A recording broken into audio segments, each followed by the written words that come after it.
summary on Victoria's Secret and changing how we motivate associates. Victoria's Secret has been a very successful intimate apparel store since 1977 when it was founded by Roy Raymond. In 1982, he sold the company to Leslie Wexler of Limited Stores Incorporated, and it was purchased for $4 million.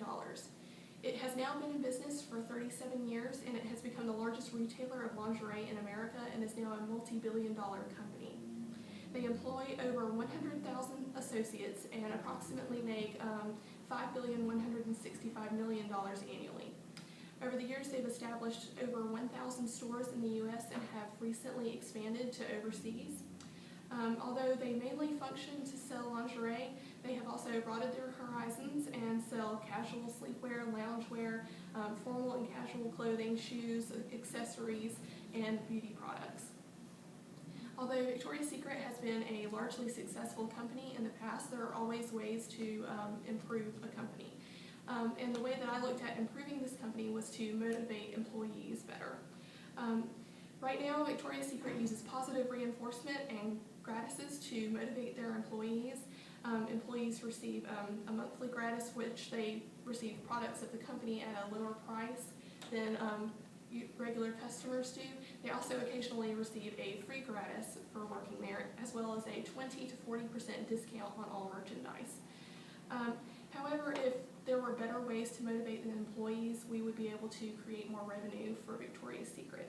And some of the changes that I recommended making for Victoria's Secret was to provide more training on selling techniques and to provide a set of specific and reasonable monetary goals for associates to reach every day and to be reviewed each quarter. So I recommended these changes based on several motivation theories that can be found in organizational psychology. The first change that I recommend, which is to provide more training on selling techniques, is based on the self-efficacy theory. The self-efficacy theory is defined as an individual's belief that he is capable of performing a task.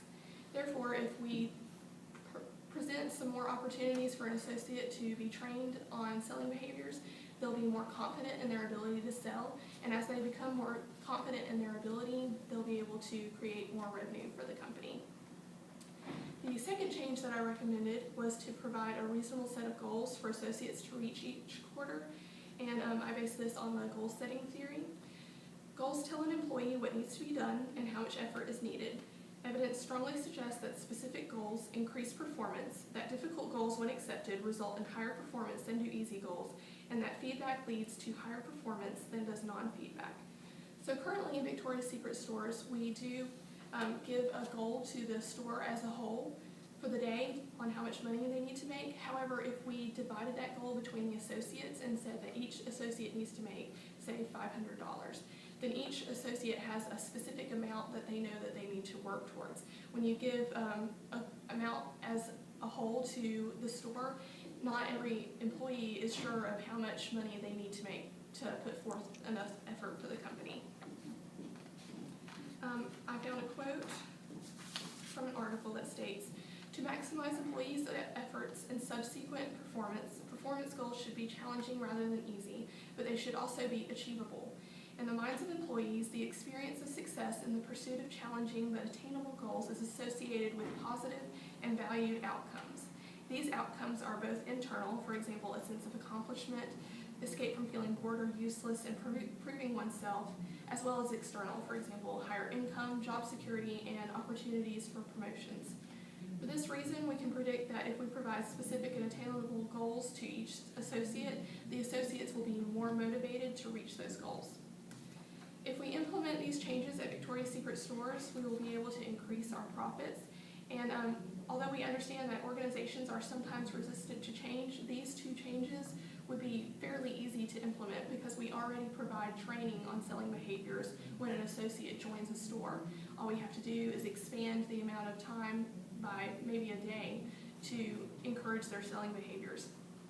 And also, we already give goals to stores on how much money they need to make per day, and if we just divided that between the associates, each associate knows how much money they need to make.